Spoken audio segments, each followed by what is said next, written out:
That was the original posse. That's how we So rolled. we just had Billy Jack on less than 35 minutes ago, whatever.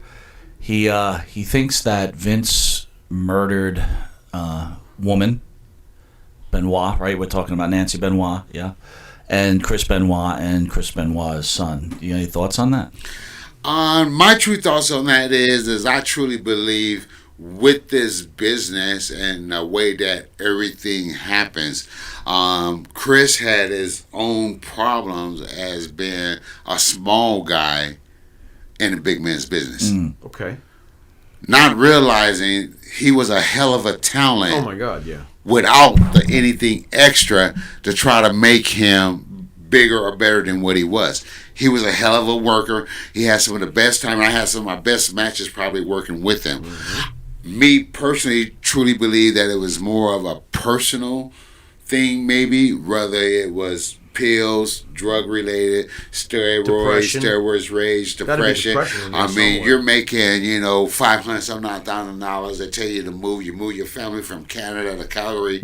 You go to Atlanta. You start a whole new life. You leave your wife, you leave your kids, you start with somebody else new. You know what I'm saying? And then you come to find out that your son has the same disease as you have. He's going to be small. He's going to be a dwarf, and I don't want that to happen. So you start taking measures in your own hands, to medicine your kid to make his growth better, or giving him growth hormones, which is not so you're made saying that for he was a kid. actually giving his son growth I truly hormones. believe that he was giving his kids growth and other stuff to help him with his Did you remain growth. close to Nancy?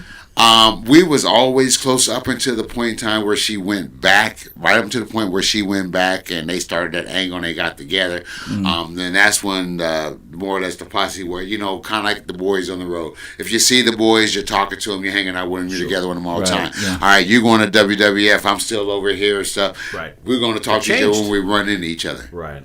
Unless you're a Booker T, a boogeyman, somebody that's a close friend, and I got your contact number. Hey, man, call me for Christmas, call me for the holidays. How you doing? How the family's doing? The guys don't very seldom keep in touch like that, So, me personally, I really truly believe it had a lot to do with depression. I believe that something could have happened with him giving medicine to his kid, caused his kid to have a problem, might have caused his kid to have the death. Nancy might have said something, steroid snap reaction. Now she's ended up dead. Now I come out of it and realize, oh shit, 3 days later, 4 days later, you're in the house still, and what do? Kill yourself? Yep. It's really hard that some of the stuff that some of the boys will go through,